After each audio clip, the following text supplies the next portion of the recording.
Oke, selamat siang teman-teman semua. Kembali lagi sama aku David dari CryptoFams dan di video kali ini kita akan membahas terkait liquid staking and restaking. Ini tuh kayak gimana? Jadi kita bisa bikin ETH yang kita miliki untuk bekerja sambil tetap fleksibel. Nah, aku mau sharing terkait pengalamanku di ETH dengan menghasilkan yield tanpa harus mengunci ETH-ku. Dan bagaimana restaking bisa membuat satu ETH bekerja di tempat banyak sekaligus. Staking yield itu sekarang di sekitar 3,5 sampai 4,2% dan total ETH yang udah di stake itu di sekitar 60 billion dollar dan ada 30% supply ETH yang di stake. Nah, staking itu apa sih? Sebelum kalian mengerti tentang liquid staking, kalian harus paham dulu konsep dasarnya. Biar paham, aku selalu menggunakan analogi. Bayangin deposito bank versus staking dari Ethereum. Bayangin kalian saat ini punya 10 juta rupiah. Kalian bisa simpen di deposito bank dan dapat bunga 5% setahun. Tapi uangnya dikunci dan nggak bisa kalian ambil sebelum jatuh tempo. Nah, dengan staking Ethereum itu mirip seperti kalian nitipin ETH-nya ke jaringan Ethereum sebagai validator untuk ikut menjaga keamanan jaringan dan mendapat reward 3,5 sampai 4,2% per tahun. Tapi ETH kalian nggak terkunci, nggak kayak deposito dan bisa dipakai buat hal lain selama di stake.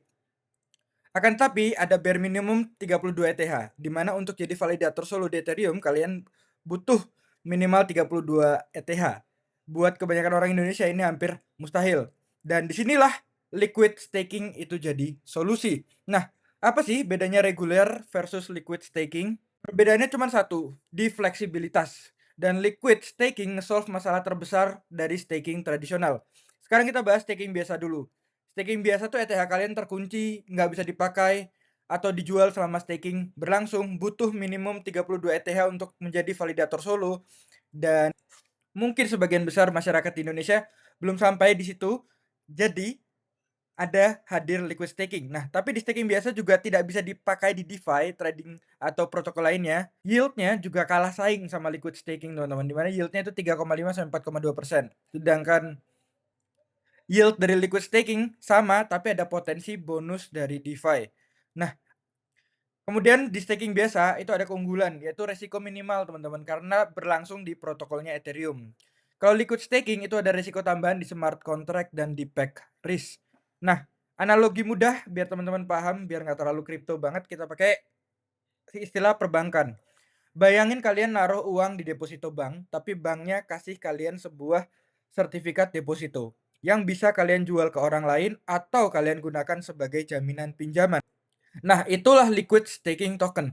Kalian stake satu ETH, dapat satu STETH, dan uang kalian tetap kerja menghasilkan bunga, tapi STETH-nya bisa kalian pakai di mana-mana. Dan inilah sulap dan inovasi dari DeFi.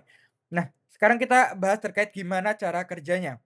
Alur liquid staking itu sebenarnya simple banget dan cuman butuh beberapa langkah. Dan ETH kalian bisa langsung kerja double. Nah, ini alur liquid staking langkah demi langkah. Yang pertama, teman-teman bisa deposit ETH dulu ke protokol liquid staking, contohnya Lido. Kemudian di pooling, protokol akan mengumpulkan semua ETH user yang ingin menjadi validator. Kemudian, teman-teman yang udah mendeposit ETH akan mendapat STETH sebagai representasi ETH yang kalian stake. Selanjutnya ada earned and use, di mana STETH auto rebase setiap hari dan bisa kalian pakai di platform DeFi lainnya. Nah, auto rebase ini apa? Jadi STETH mengubah otomatis setiap hari seiring reward staking masuk. Jadi misal kalian saat ini punya satu STETH, besok bisa jadi 1,0001 STETH tanpa kalian harus ngapa-ngapain. Dan ini cara Lido mendistribusikan yieldnya ke semua holdernya. Nah, protokol liquid staking terbesar itu ada apa aja? Yang pertama yang cukup besar itu Lido Finance. Ini salah satu pemimpin pasar, teman-teman. Dengan TVL sampai 20 billion dolar lebih, diterima hampir di semua protokol DeFi besar dan dikelola oleh jaringan operator node terverifikasi. Kemudian ada Rocket Pool dan ada Frax Ether. Dan ini hitungan yieldnya kalau misalnya teman-teman punya satu ETH, teman-teman apply staking yang terkecil aja, misalnya 3,5. Kemudian teman-teman saat ini harga ETH misalnya lagi di 2.500 misal. Nah, teman-teman durasi 1 tahun, kira teman-teman dapat reward berapa? Teman-teman kira-kira dapat 0,0350 ETH dengan reward $87 per tahun dengan total ETH teman-teman berakhir di 1,0350.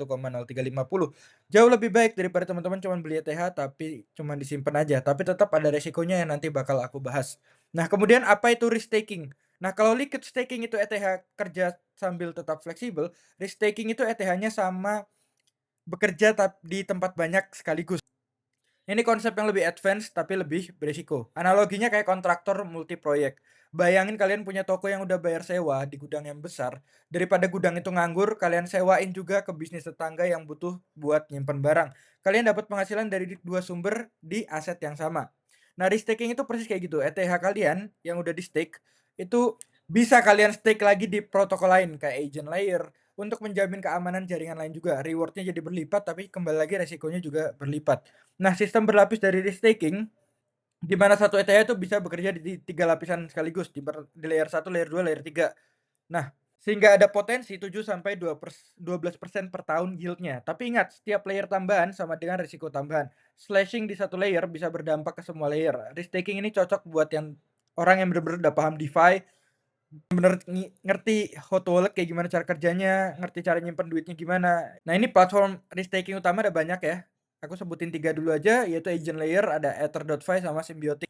Di mana agent layer merupakan protokol risk taking pertama dan terbesar di Ethereum.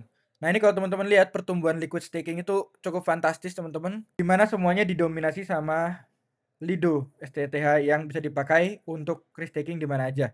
Nah, kemudian ini perbandingan yield dari staking versus restaking versus deposito bank, di mana restaking itu menghasilkan reward yang paling tinggi karena teman-teman bisa naruh STH yang kalian miliki di Lido, kemudian dioper lagi ke agent layer, kemudian dioper lagi sehingga menghasilkan yield yang lebih tinggi. Tapi kita selesai bahas positifnya, sekarang kita bahas resikonya. Dan inilah resiko yang teman-teman harus tahu. Yang pertama, selalu ada smart contract risk karena kita melakukannya di DEX, teman-teman, di DeFi, bukan di dalam teks. Jadi, protokol liquid staking dijalankan oleh kode yang namanya smart contract. Kalau ada bug atau exploit, dana kalian bisa hilang. Sehingga selalu pilih protokol yang sudah diaudit bertahun-tahun. Di pack risk, misalnya STETH harganya nggak sama dengan ETH, di mana STETH itu seharusnya bernilai sama teman dengan ETH. Karena itu adalah bukti kepemilikan ETH kalian. Tapi di kondisi panik pasar, harganya bisa di-pack. Sama seperti yang terjadi di USD-nya Luna. Di mana harga USD yang seharusnya stable di $1 turun hingga tidak bernilai. Nah, kemudian ada slashing risk, di mana validator yang melanggar aturan jaringan bisa kena slashing, di mana sebagian ETH mereka akan dipotong di risk taking, dan resiko ini berlipat karena ada di banyak layer sekaligus. Dan kembali lagi juga regulatory risk, di mana beberapa regulator mungkin mengklasifikasikan liquid staking sebagai sekuritas. Di Indonesia, OJK atau Bapepti belum punya regulasi terkait staking ini, sehingga teman-teman harus mengikuti perkembangan regulasi.